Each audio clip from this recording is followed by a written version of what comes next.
You're listening to Walk the Herd on 93.7 The Ticket, when unheard issues get brought to light and every perspective counts.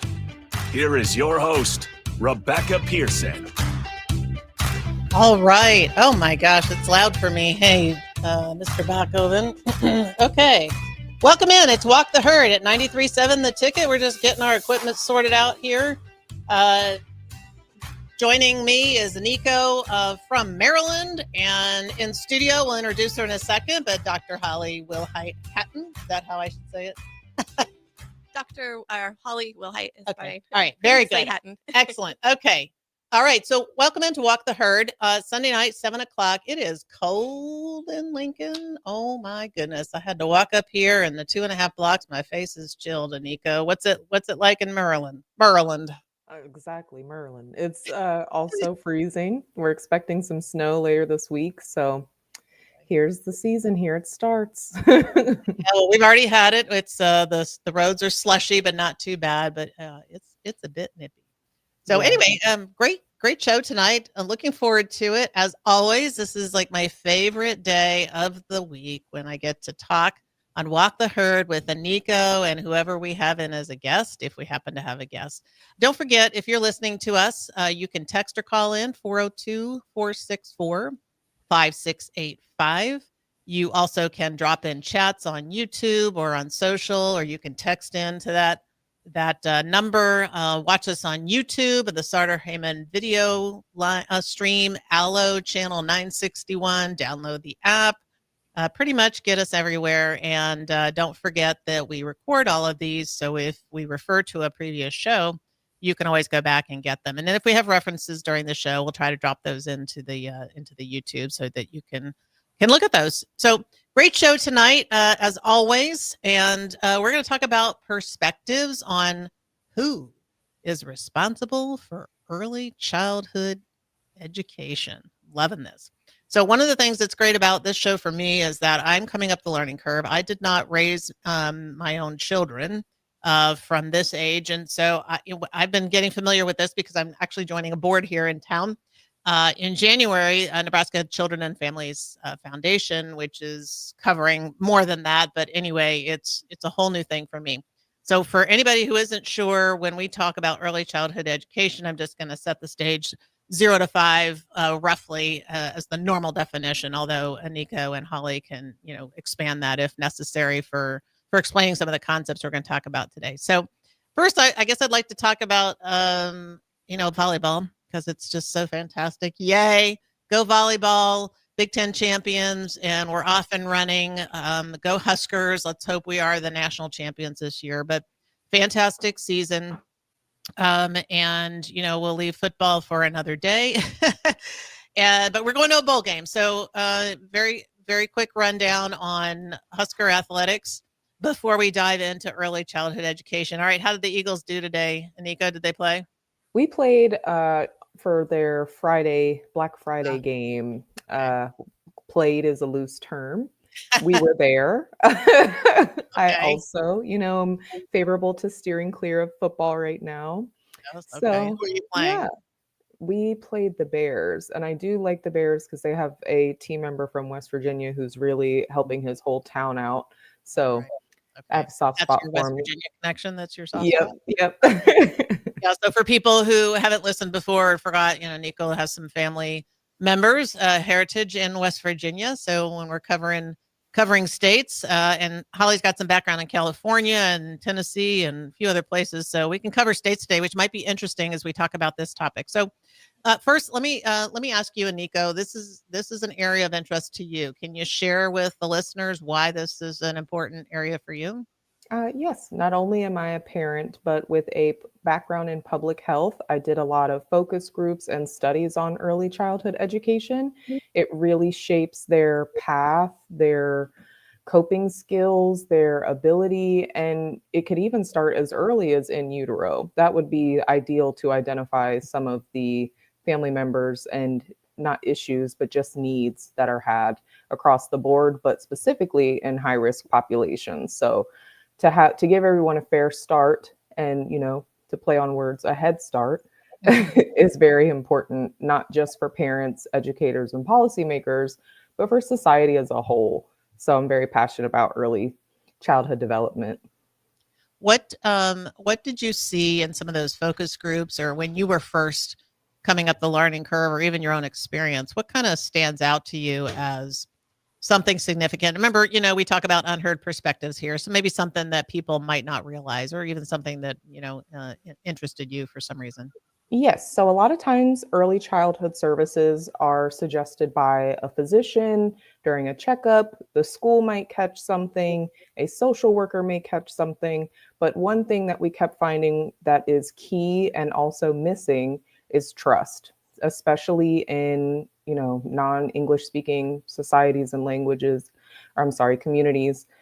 Without a language services team, without a trusted member, it's very hard to get follow-up, to have someone attend additional sessions, whether it be speech, getting help in other areas. It's very hard to have the programs thrive if there's not a point of contact of trust. And there's high burnout, high turnover, and sometimes not just a lot of availability or credentials. So that is a tricky one, getting someone to trust a worker, quote unquote, to provide those services was the biggest barrier that I noticed.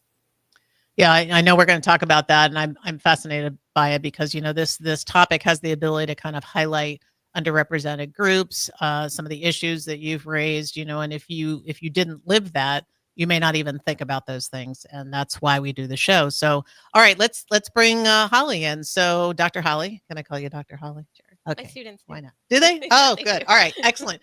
Dr. Holly Wilhite here. Dr. Holly. Holly is a associate professor at the University of Nebraska in Lincoln, and she specializes in this area among many other things. She's very well educated and very well rounded, I guess, in a lot of issues that touch kind of this topic. So welcome to Walk the Herd, Holly. Thank you. Thanks for having me. Yeah, it's great to have you. Because you'll do a better job of it, would you mind kind of giving the shortest rundown you can, but the most detailed one in a couple of minutes about who is Holly Wilhite and why is this Sure. topic interesting to you?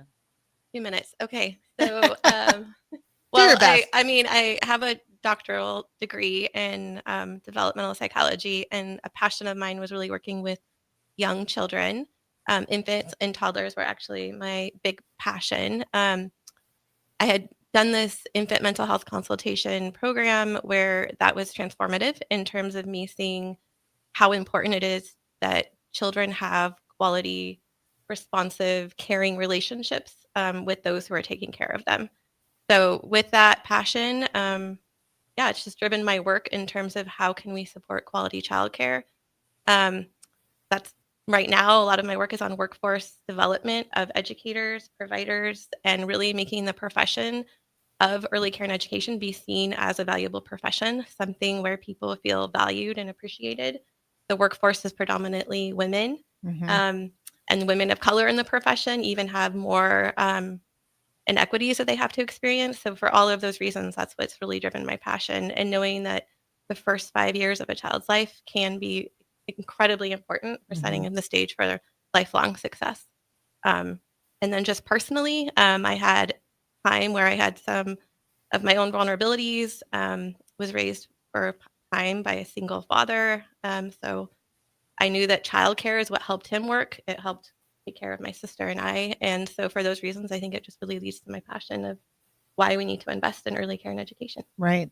I mean, many times we have a personal connection to the things we have passion for, True. right? And those stories bring things to life. And whether it hits you early in your life or later in your life, I'm a late bloomer, so I can tell my story on some other day about how I discover these things. But this is a wonderful area for me because I don't know much about it, but I've always believed that education makes the difference, right? That I'm a fundamental believer, but I just have not been thinking about from in utero. You and I were talking before the show about just once someone's in the workplace, having a child, and from birth, the other things, so it really starts quite early. So let me ask you the provocative question for the day, which is, who is responsible for early childhood education from your perspective? Yes. So from my perspective, and I'm not an economist, but I will say it is the responsibility of families, parents, community, and government. I think it's an infrastructure that requires all of us to have a solution so that we truly can see that every child has an opportunity to be in a quality childcare situation if that's what the family needs and wants for their child. And every child should have that opportunity. Mm-hmm. What kind of hurdles do you come across when, like, does everybody agree that that's who is responsible? Is this universally I understood? don't think that's universally understood. Okay. No. All right. So where are the disconnects, or where are some of the other perspectives that people have as to who is responsible for this?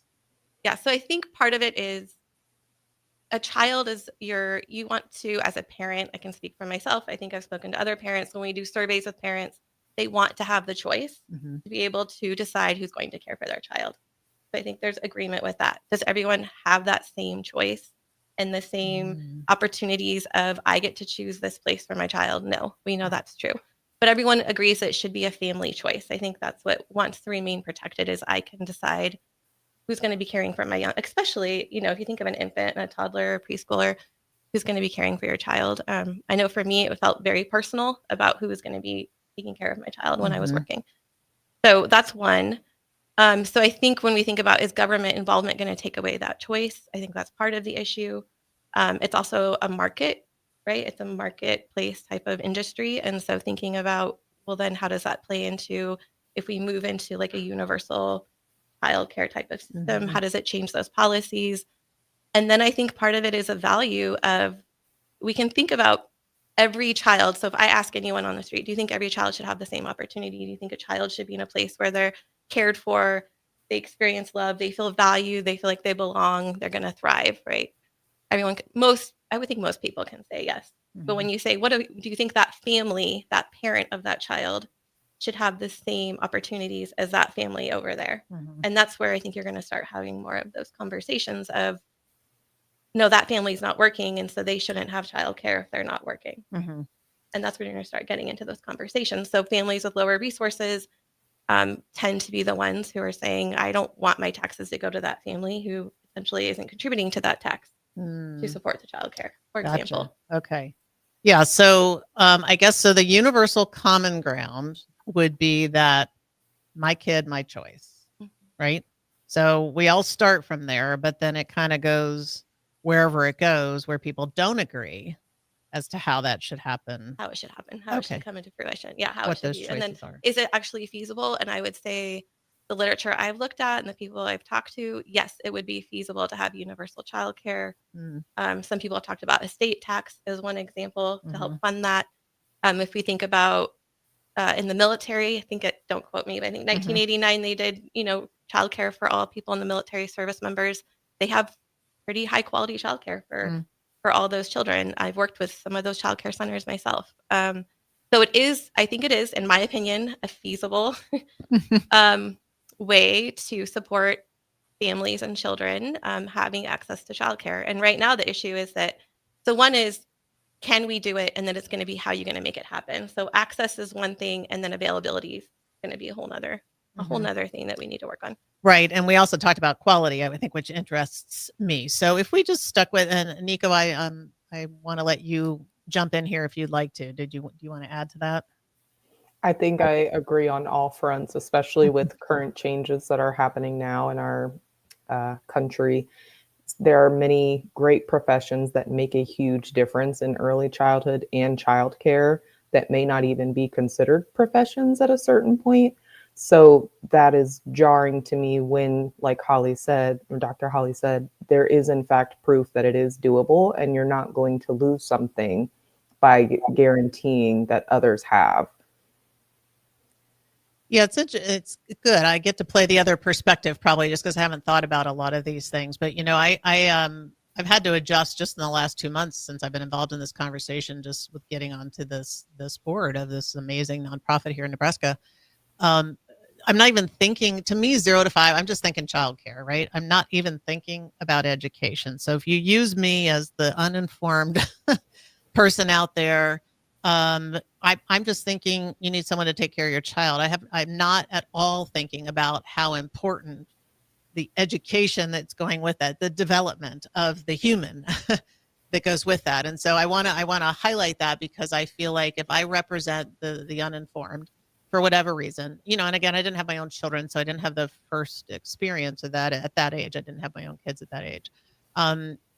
What is the education that's going, like, can you describe, and I know both of you can do this, describe what the development and education is and the quality of the people doing that, right? Because you've got this system of parents and communities and governments, and I forget what the other one was. You had 4, right? So you've got this ecosystem. Mm-hmm. So talk about what are people learn? What are 0 to 5 learning at that age, and who's best suited to do that? If you're just looking at who's best suited to do it. Do you want me to answer? Yeah, go for it. Okay, well, so a whole nother topic could be how we decided what is quality. So that's a whole nother topic for another. Maybe I can come back and we can talk about that. I know you're filled with information, Holly. It's hard. But I have to make my little disclaimer there. Yes. But so there's some work in that space is what I'm trying to say in terms of who's determined what does it look like for a child to be receiving quality.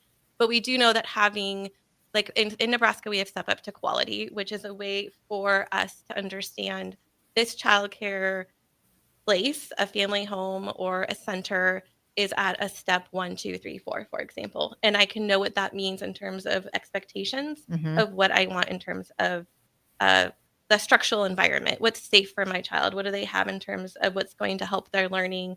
What's going to help in terms of responsiveness, in terms of my child getting care, making sure that they're actually safe, right? That's a big, important component of quality. But equality is also about how am I helping a child or scaffolding their learning? How am I making sure that they're playing with the right materials? Because we know that children learn through play. So it's really about how do we set up environments? How do we set up relationships so that a child is going to be, all the neuronal brain and all of that development is happening. So how can I make sure I have those experiences for every child at the best level? And so there are ways that we develop that within educators, within providers, in terms of what those expectations would be, what those competencies are, how we can support children in those learning. And then we're talking about children typically in group environments, right? So you have to think about how can I, if you're not a nanny, right, or if you have multiple children, but how can I help a group of, 12 preschoolers or 24 preschoolers in the classroom? How can I help them all learn individually and support them to be successful? Well, and you don't have school, right? Well, so some people can take their children to a school of some sort at age 0. I mean, there's a whole gamut of who can take an infant versus they have to be 2 or 3 or 4 or 5, right? So you have all of this going on. We have a shortage in that area, right? Just for anybody who can afford, let's start with just whoever can afford to take their child to something like that, so that they can either go work or maybe because they're better equipped to actually teach some development at this age, right? There's a shortage in the country. If we just think about the United States, there's a shortage of places like that to do that. Okay. Yeah. And even in Nebraska right now, it's a shortage of approximately 17,500 childcare lots. And over 90% of counties do not have enough licensed childcare to meet the demand in Nebraska. And that's a national issue. It's no different. Any experience, what Maryland, West Virginia, Aniko, anything different from that? I mean, I know you won't have the stats, but.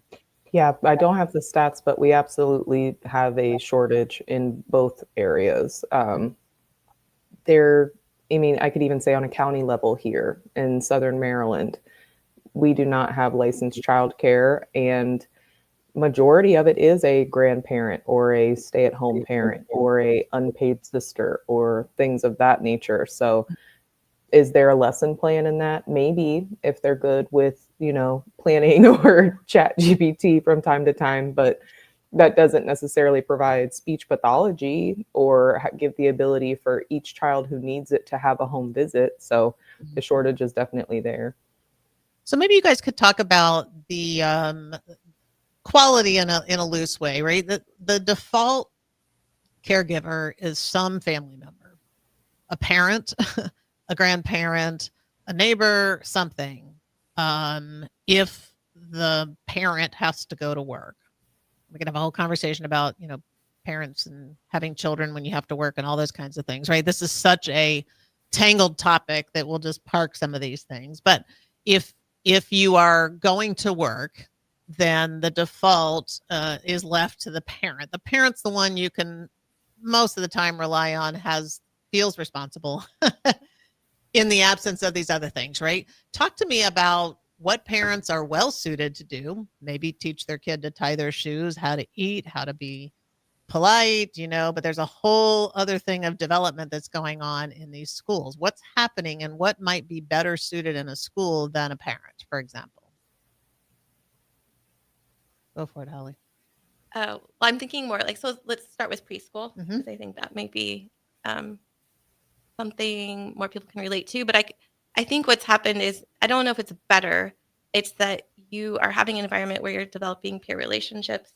So you're Okay. learning how to be social with other kids. Mhm. I think that you are learning different, what's really important is your self-regulation. So how am I gonna regulate myself and my behaviors around other adults? How am I going to learn about friendships? How am I going to learn about just even reading, starting to read? And that's not something that you want to force on a preschooler, but it's just starting to be reading, Mhm. having, books read to you and things like that. So I don't know that I would say a parent necessarily can't do that. I think the issue, though, is that we need places like a high quality preschool or infant toddler program for those families who want to work or Mhm. need to work, that they have a place where their child can go to where there's safety and they're learning those skills. Mhm. So I think a parent could certainly learn how to do that if they wanted to, and there are parents and families who do that. But I think that you do have to have skills in it. It's something that I obviously have a Right. doctoral degree in. So I think there are things that we are learning, that children, even learning, for example, how much attention they have or what's appropriate. And so I've gone to Ghana recently, in Africa, and I was watching a big charge of theirs right now in Ghana is having the children read. And so they will sit in a little table, and it's not judgment. It's just what they're trying to do is have them read, but they Mhm. haven't developed the skills yet of what is appropriate in terms of how they can read Right. through play, or how can they do these different things that are more age appropriate. Right. I mean, I know how to read, but if you asked me to teach a 3-year-old how to read, I would be freaked out. I know how to read. That doesn't mean I know how to teach a 3-year-old how to read. And I guess what I'm saying 4-year-old is or whatever. I Yeah. can get a curriculum, right? And I Mhm. can say, teach your child to do this. Sure. But have I learned the skills of how to do it through a relationship of Sure. trust, through responsibility, understanding the individual needs of that child? Right. That's what I'm talking about. Yeah. Those things are I think what you get the professional learning in. Right. Well, and I think these are, they're important for me to highlight because, again, I haven't been thinking about them, but they also highlight the fact that, I have a degree. In theory, I could teach some of these things, or, there are stay-at-home parents that want to teach their children, fantastic. And some are going to be very qualified to do that, and some may not. And, they're going to try. I think most parents are going to attempt to do that. But I could see how you might not even say something to someone about, hey, I don't feel qualified to teach my kid, but I don't have another option, right? So very rich topic. We're going to go take a break. When we come back, I'd love to talk about, latest changes in some of the support in this area, why early childhood education affects some groups worse than others, and what's going on in society to cause that. So this is Walk the Herd with Aniko, Rebecca, and Holly, and we'll be right back after the break. Hey guys, it's Carly from Boyd Farm Outfitters. Farmers, you need to know about Green Eye Spot Spray. With Green Eye, we replace your existing spray boom with a brand new aluminum boom equipped with camera technology that identifies and sprays only weeds and not your crop. The boom comes with 2 spray lines so you can still broadcast residual herbicide while you're spot spraying weeds that are up. Green Eye users in Nebraska are saving a ton of money on herbicides, but that's just the beginning. Learn more at BoydFarmOutfitters.com. That's BOECK FarmOutfitters.com. If you want to make new floor shopping easier, come to O Street Carpet. Hi, I'm Steve Carper. Our flooring professionals can help you choose the best flooring for you, your family, and your budget. We eliminate the confusion. Even better, you'll be enjoying your new flooring much sooner. No 6 or 8 week waits. We'll install right away and save you money on installation. Floor shopping made easy every day at O Street Carpet. O Street Carpet. 1732 O Street. Family owned and operated. Always the best value. This is former Husker and NFL linebacker Jay Foreman. For years, I've suffered from degenerative problems in both of my ankles, but thanks to a thorough and thought-out plan provided by Advanced Medical Imaging, I was able to get my life back with the least amount of pain as possible. While working through multiple options, the team of physicians at Advanced Medical Imaging were there to answer any questions I had. If you're experiencing any pain at all and want to get your life back, go to amimaging.com or give them a call at 402-484-6677. Advanced Medical Imaging, located at 7601 Pioneers Boulevard. At Parkview Animal Hospital in Lincoln, it's not just their professional care that sets them apart, but their warm staff and state-of-the-art facilities. Whether it's for a routine checkup or a comprehensive medical procedure, at Parkview, your pet isn't just another number, but a valued member of their caring family. Visit them at pahlincoln.com today and in person just south of 14th and Pine Lake Road. Parkview Animal Hospital, your pet, their passion, for happier, healthier, furry friends. I'm Karen Carr. I've been a realtor for 31 years. When I made a company change 12 years ago, I chose Lincoln First Realty, now NP Dodge. It's the oldest independently owned realty company in the country. Since becoming NP Dodge, we've continued our tradition of community involvement. Our management and staff are always available to offer support in marketing, technology, social media, and educational opportunities. Expand your career with NP Dodge. Call Eric at 402-434-2222. It's the holiday season. Time for work parties, friend get-togethers, and family gatherings, which means lots of eating. Maybe you think you've perfected your holiday meals, and maybe you have no idea where to even start. Let's fix that right now. No holiday party is complete without Führer's cheese spread. It goes well with any type of cracker, pretzels, apples, chili, vegetable chips, and of course, it's perfect to pair with wine or beer. Holiday meals aren't complete until Führer's cheese spread is on the table. Find your own container at your nearest local grocery store today.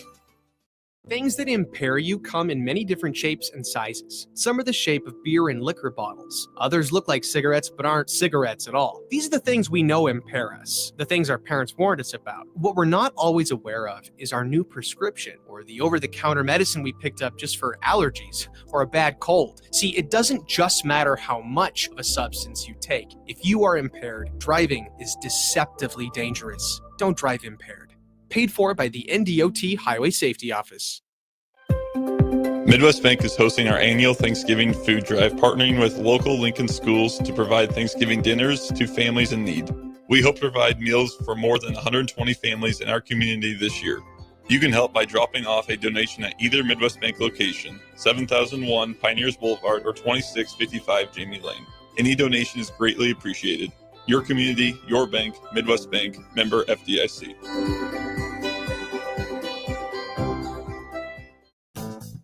Fall is officially here, and Brown's Shoe Fit has just the right style and comfort your feet deserve. Stop in to see a wide selection of all your favorite brands, including Brooks, Hoka, Echo, Keen, and many more. At Brown's Shoe Fit, they take the time to measure your feet to ensure proper fit. They also have the largest selection of Uggs and Hokas in Lincoln. Brown's Shoe Fit at 66th and Q.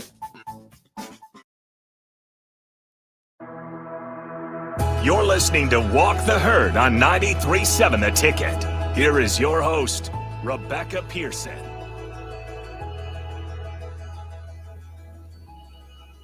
We're back, so if I don't have my headphones on, here we go. All right. This is Walk the Herd with Aniko, Rebecca, and Dr. Holly. Great conversation today, talking about early childhood education. Don't forget that this show is about perspectives, right? We're not trying to persuade you. We're just trying to share information. Either you're getting educated or you're getting a different perspective than maybe that you had, because maybe you haven't had a chance to walk in someone else's shoes, which is what the show is about. So right before the break, we were just sort of educating ourselves on all the things around what's involved, who's responsible or who could be responsible for early childhood education. A lot of folks that are potentially responsible, but I want to talk a little bit about groups that are more affected by this than not, because that gets to us to a lot of the perspectives I like to have on this show. Talk to us about what you know, Holly, or even Aniko. You've had some recent experience with this. What does it cost to have child care and childhood education from 0 to 5? What do you know about the cost to do that, either here in Nebraska or on a national basis? Yes, so the numbers that we've heard, so again, it's a market care, right? It's a private industry, but it costs about, we would say, a college tuition or even a cost of a mortgage. So looking at the average could be about $12,000 a year for Okay. a child. So then that, just think about all the inequities within Right. that. Right. So if you're here in Nebraska, minimum wage is about to be $15 in another 30 days. And you work a little over 2,000 hours in a full-time job. So you're making $35,000 a year, let's say. And if 12,000 of that has to go to childcare, and that's good childcare, but not elite childcare, probably. I'm guessing that's an average. If you even get access. If you can even, forget whether you childcare, can find it, right? Because that's a whole other issue. But if you can find it, you're spending a third of your salary if you make minimum wage here on childcare. You're generally spending, if they'll let you, a third on your rent / mortgage, whatever. Like that's a standard number because I'm the business person here. That you are allowed to rent out. Someone's allowed to pay for their rent. So now that leaves you with a third left for food, life, whatever, transportation, cars, gas, everything, right? It's very easy to see how this becomes difficult. So not that this isn't intuitive to most people, but who does that impact the most? Not just from an affordability perspective, but availability. Who struggles to have the availability? Like, is it all affordability driven, or are there other things going on? Go for it. Yes. Okay. Well, I think there's multiple things going on because it is affordability, but if we think about early care teachers and educators, they typically are making below minimum wage in some places, like $14 and something cents an hour, often don't have healthcare. When they're asked to do all this professional learning, they also are asked to do it on their weekends or after hours. So just think about the system in terms of, I bring this up and lift this up because some people say, well, how much are the teachers being paid? Right. And so that's another issue, right, that we have to think about. So they're getting minimum wage in some cases. Exactly. Okay. So we're trying to think about how can we, I think I saw a recent podcast on how to fix the childcare system. And so part of it was this whole idea of like universal or not universal, but just thinking about the complexities, right? So we're thinking about how educators are paid, the professionalization of the field, how much do we want to invest in early care and education as a place where children are thriving and learning. And then we can think about how there's not going to be the same opportunities and potentially options to families who need to work, right? So I think I said around, I think in Nebraska, it's about, I've heard different, but around 76% of families are working and need to have childcare. And that around nationally, I think the United States is around 70%. So it's basically a need that we have. And we think about affordability to who and to whom, and then who has those choices. So again, as a parent, it's really important about who's caring for my child. And I don't want to just bring my child to the place that's going to be the most affordable, if I can even afford it, right? I want to be able to have the same choice as someone who is maybe in a higher socioeconomic status and making money. And that's the issue right now, is that those are the families that get to have these choices typically, and not families with lower resources and income. I feel like that, it's very easy to see how systemic bias is built in at a very early stage when you're talking about some of these things. And Aniko, I know that you had a couple of questions just about, the current world order and what's going on with the Department of Education. And, we're not a political show. This is just when we're talking about things that are changing. These are facts. You want to share what you're thinking about, and maybe we can have a conversation around that? Yes. My main question for you, Dr. Hawley, would be, what do you believe the real world consequences are for said vulnerable populations? So if there are big changes, if there are big cuts or no funding, matching what we already don't have, if there's not an increase of that, what does that look like for people in need? So I think it's going to continue, in my opinion, and what I've witnessed is that without the support of federal systems, they disappear. It's going to fall on families and communities, and it's going to disproportionately affect, families who have children with disabilities. It's going to affect those families who are in poverty.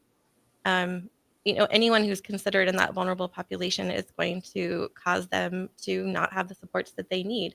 And we know that, after the pandemic, we saw what happened in terms of children not receiving any child care, really, because they couldn't, or even high quality care. And we now see what's happening with the first graders and the kindergartners, particularly first graders, second graders, in terms of them not being able to have focused attention and more increased learning disabilities and attention control. So that is something that's coming to the rise in the front. So we see that it is important when you don't have access to it, but it really did disproportionately affect those families who were in poverty, who have children with learning disabilities.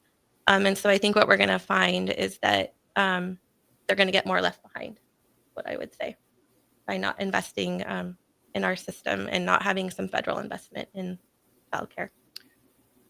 Why does the federal investment, I mean, if you're thinking about some of these cuts, right, there are a lot of things going on. I think the general concept is try to push it down to the states, right, and into the communities and these kinds of things. Are there places that you've studied? Now I'm going outside of anything you might have been prepared to answer, but have you been exposed to any studies, states, counties, countries that have figured out how to do this and do this well? To make sure everybody has access. And I think I can kind of speak to this, but I know New Mexico, they did a universal child care. I think they just did it in the Constitution even this past year, and found that it did help. I think they did it off of oil and some other taxes. So again, a different state with different infrastructure, different things happening. But they did find that it was led to families actually being able to work, to not be food insecure and have quality food. So not just insecure, but actually access to quality food, and that families were thriving more. So again, this just happened. So in order to see the long-term benefits, that's the one thing, is we invest in these ideas and policies. You have to wait more than 2 or 3 years to see the potential benefits, right. Long-term. But they're already seeing that families are taking that choice of wanting to invest or use the universal child care system. So there are places doing that. The state levied taxes in some areas to try to pay through the government. So the government had more of a play there. Yeah. And then trying to have some more equity, driven ideas about who can access the childcare. Right. And I was going to say, during the pandemic, even I had a parent call me in Omaha who just got a great job. The mom was very excited, and then the childcare closed because there wasn't enough people to be in the classroom. So because there's large turnover, right, and so then that parent had to leave their job because they have to be there to take care of their child, right. So then you're compounding the system, right? This parent, it's a workforce issue, it's an infrastructure. Childcare is an infrastructure for supporting our economy, right. Well, if you have 75%, let's just say that's somewhat universal across the country, and we were chatting about this on the break, and Aniko, I'd be interested in your thoughts too. My generation, I don't think we had all this child care available. Maybe we did.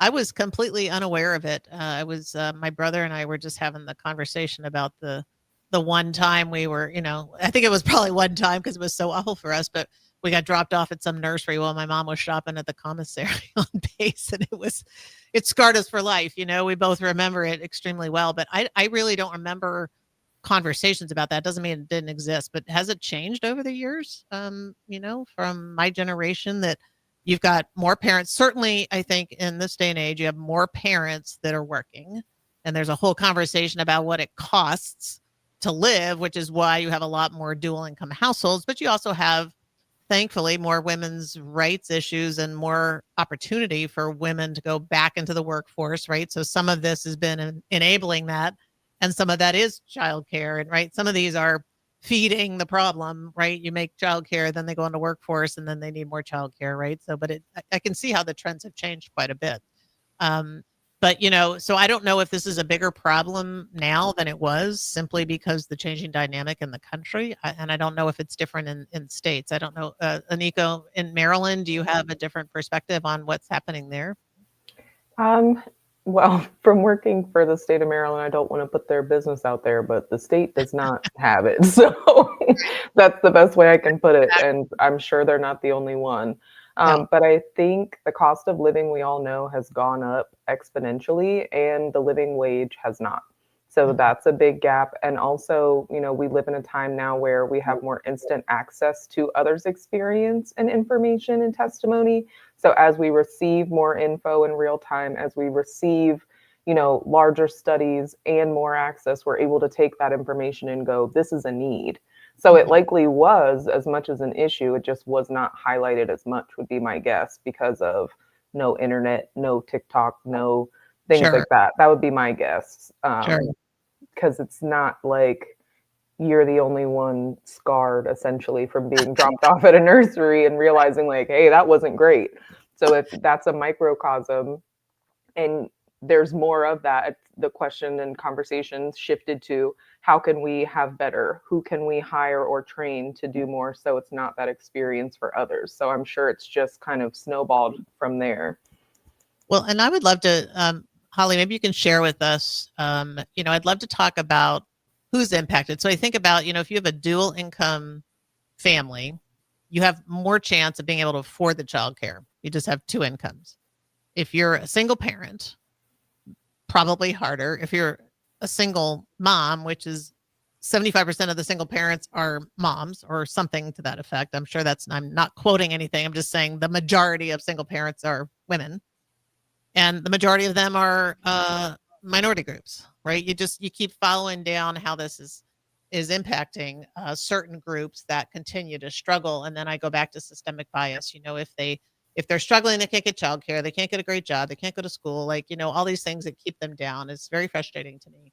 But then also you have the workers. You were talking about your current deal in workforce, and the people providing childcare are also oftentimes from underrepresented groups. Is that fair? Is that how does that work? Yeah, so I think that I would say those who are in the unrepresented groups tend to get paid less and have less opportunity to, and it's not like the way childcare is set up right now. Another issue is that I can't work up the ladder. Like I can't move up in certain positions. Oh, so okay. that can be a challenge. And there's because of licensing and degrees and things? Licensing or? degrees or just how the system is set up, right? And I think that the national science, they got together and they decided that the council said that we could figure out some ways to do that, right? Where I could have I'm really going to specialize in nutrition and education this way. And so there's been some ways of talking about it. But right now, once you become this great teacher and you're making, let's just say you make $16 an hour. Okay. And so you have that, like, what do I do next? Okay. And maybe I don't want to be the director. Right? That's another problem with it. So there's no career path. There's no career like that right now, the way it's set up. Gotcha. There's not a career path for it. Interesting. But yeah, but just right now, the current problem is that childcare educators, some of them are barely making a minimum wage. They also might not have health benefits. Again, they're asked to continue getting this professional credits, like in-service learning, things like that, but they don't have the time to do it. So do it on a Saturday is usually what happens, or after hours. It's not paid time is what I'm trying to say. And then sometimes even when you go to the childcare center you're working at, you can't even have your child go to that center because you can't afford. I've had situations where people are working at a center that they want their child to go to, but they have their child cared for in another place because they can't afford the childcare. What a that catch they're actually 22. providing. You're a childcare provider. You're getting paid $16. Even let's just assume you're getting paid $20 an hour, which is probably not that frequent. And you have a child, and you need childcare, so you can go be a provider to other care for people's other children. And get your Medicaid if you are eligible for that now. Like that, that highlights a whole bunch for me of some of the systemic issues. And again, for me, the perspective when I think about this show, and we're going to take a break here, is just who does this impact and why? It continues to be women, minority women, people in poverty or who are, low income. It's just constant. And so this talks about some of the broader systemic issues that we often talk about on this show. This is Aniko and Rebecca on Walk the Herd. We'll take a break and be right back. Hey guys, it's Carly from Boyd Farm Outfitters. Farmers, you need to know about Greeneye Spot Spray. With Greeneye, we replace your existing spray boom with a brand new aluminum boom equipped with camera technology that identifies and sprays only weeds and not your crop. The boom comes with 2 spray lines so you can still broadcast residual herbicide while you're spot spraying weeds that are up. Greeneye users in Nebraska are saving a ton of money on herbicides, but that's just the beginning. Learn more at BoydFarmOutfitters.com. That's BOECK FarmOutfitters.com. If you want to make new floor shopping easier, come to Oak Street Carpet. Hi, I'm Steve Carper. Our flooring professionals can help you choose the best flooring for you, your family, and your budget. We eliminate the confusion. even better, you'll be enjoying your new flooring much sooner. No 6 or 8 week waits. We'll install right away and save you money on installation. Floor shopping made easy every day at O Street Carpet. O Street Carpet. 1732 O Street. Family owned and operated. Always the best value. This is former Husker and NFL linebacker Jay Foreman. For years, I've suffered from degenerative problems in both of my ankles, but thanks to a thorough and thought-out plan provided by Advanced Medical Imaging, I was able to get my life back with the least amount of pain as possible. While working through multiple options, the team of physicians at Advanced Medical Imaging were there to answer any questions I had. If you're experiencing any pain at all and want to get your life back, go to amimaging.com or give them a call at 402-484-6677. Advanced Medical Imaging, located at 7601 Pioneers Boulevard. At Parkview Animal Hospital in Lincoln, it's not just their professional care that sets them apart, but their warm staff and state-of-the-art facilities. Whether it's for a routine checkup or a comprehensive medical procedure, at Parkview, your pet isn't just another number, but a valued member of their caring family. Visit them at pahlincoln.com today and in person just south of 14th and Pine Lake Road. Parkview Animal Hospital, your pet, their passion for happier, healthier, furry friends. I'm Karen Carr. I've been a realtor for 31 years. When I made a company change 12 years ago, I chose Lincoln First Realty, now NP Dodge. It's the oldest independently owned realty company in the country. Since becoming NP Dodge, we've continued our tradition of community involvement. Our management and staff are always available to offer support in marketing, technology, social media, and educational opportunities. Expand your career with NP Dodge. Call Eric at 402-434-2222. It's the holiday season. Time for work parties, friend get-togethers, and family gatherings, which means lots of eating. Maybe you think you've perfected your holiday meals, and maybe you have no idea where to even start. Let's fix that right now. No holiday party is complete without Führer's cheese spread. It goes well with any type of cracker, pretzels, apples, chili, vegetable, chips, and of course, it's perfect to pair with wine or beer. Holiday meals aren't complete until Führer's cheese spread is on the table. Find your own container at your nearest local grocery store today. You're listening to Walk the Herd on 93.7 The Ticket. Here is your host, Rebecca Pearson. Okay, welcome back to Walk the Herd. Sunday night in Lincoln, Nebraska. Aniko, Rebecca, and Dr. Holly here having a great conversation. I hope you're enjoying this. And if you're knowledgeable on this topic, please call, text, drop us a chat, 402-464-5685. Or if you have a question, you know, if we don't get to it during the show, we'll always try to address it in the next show or chat back and give you our 2 cents. Great conversation about some of the opportunities in early childhood education, how important it is. Holly, there are things maybe we haven't touched on that you think would be relevant here around this conversation. Is there anything you'd like to share with the audience or something that strikes you we should talk about that we haven't yet? Yes, I think one thing for Nebraska in particular is also just highlighting that another group that's impacted by access and affordability of childcare right now is rural communities. Mm-hmm. And so there is a lot of momentum and thinking about locally driven solutions around how can we support the idea of making sure that people don't leave their rural community. So if you look right now, there's, I think, a lot with Communities for Kids as a group, an initiative who's really thinking about collectively within a local community, how can we support this idea of having access to quality childcare and coming up with some really promising and good solutions for that. I think they're in 17 communities throughout Nebraska and particularly focusing on the rural aspect. Mm-hmm. And with that said, like there's families, I've even interviewed some families here in Lincoln who had moved to Lincoln but wanted to be in their rural community in Nebraska, but had to leave because they couldn't find childcare. Right. And something I've learned since I've been coming to Nebraska, and Aniko, certainly Maryland fits this description, right? You are in the rural community. So in Southern Maryland, yes, we are farm and water. So Aniko's like in Scottsbluff for us here in North Platte or something in Maryland. So she's living this. And, you know, we forget about that again. I'm a city girl. I'm used to being in the city where I have access. And okay, Lincoln's not that big, but still relative to like Waldorf, which would be the closest city to Aniko of size, you know, the rural communities don't have as much access to anything. You don't have as many people to pull from. The money doesn't flow there because the population isn't as big. Like, you know, when you look at our systems and how they're designed, and I know this is an issue in Nebraska for pretty much anything. The 2 cities, Omaha and Lincoln dominate everything. And then, you try to take care of the Western cities in our case, in the Southern cities in Maryland's case. And it's very difficult to do. So, I appreciate all the policy people and the government and all the things they're trying to do. And I know in both of these states and around the country, there are people very active trying to solve these problems. These are not easy. So we're not here saying, hey, we got all the answers. But what is important, I think, is to highlight what some of the opportunities are, because if you're in a position to influence, impact, contribute in some way to correcting some of these things over time, this is a great thing to do. Because when I was reading the article, you had given me an article so I could get up to speed here on some of these things. And what stuck out to me, because I'm a business person, you guys know I do the business show on Saturday. This is how my brain works. There were great topics in the top 10 things or surprising facts about childcare in the U.S. But one that really struck me, because I think a lot of people think this way, is that investment in early childhood programs can yield a $4 to $9 return on every dollar invested.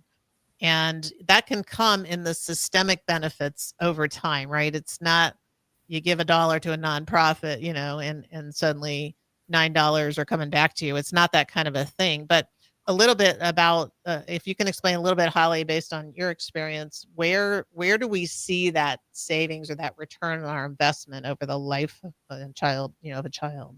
Yeah, so I simply stated the investment you put in early childhood education for a young child is going to have benefits long term. And they've looked at it long term, following a child long term when they had this type of childcare. How does it then lead to supporting the economy, supporting families to work, supporting the child's health and development, right? So you're not investing in things down the road like extra mental health care or trying to, support other things in our economy that we wouldn't want to support. So it's just a healthy way to make sure that you're investing so that the benefits are that you're going to have children set up for success. That's the adult economic value, right? So then they come back as adults and they invest in our economy. And then I would just say from a social investment is that we care about our educators, we care about our families, we care about children, and that's just a humanity aspect of wanting people to be cared for in the best, most caring, sensitive way and to be set up for success, and that opportunity exists for all children and all families. Sure. And people do think about these things differently, and it's why we like to share the different perspectives, because if you're kind of more of a dollar and cents person, then I think it's a bit the same argument for preventive health care. I want to stay away from just universal health care, child care, right? These are all difficult things to do, but maybe very good ideas. They're very hard to do in our free society, the way it works. But, if you are able to educate a child so that they are learning so they can keep up and do better in school and get a better career, and eventually make more money than if they didn't have this, right? Then that's contributing to our economy. Certainly from a healthcare perspective, teaching them about substance abuse or making sure that they've got, the proper cognitive skills to be able to think through, how do I help myself?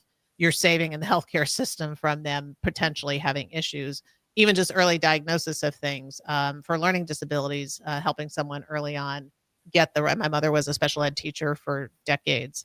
Identifying that early so that they don't get left behind, right? And then it costs more to pay more special ed teachers to teach, right? So I'm throwing out, you guys throw out anything else you want as we wrap up here. We got about 30 seconds. So anything else, Aniko, you want to say on this topic before we close out?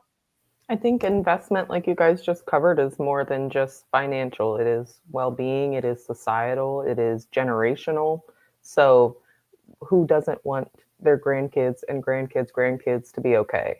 And be better off than you were, right? I don't think there's any generation who doesn't wish the up and coming generation is better off than them, no matter what, right?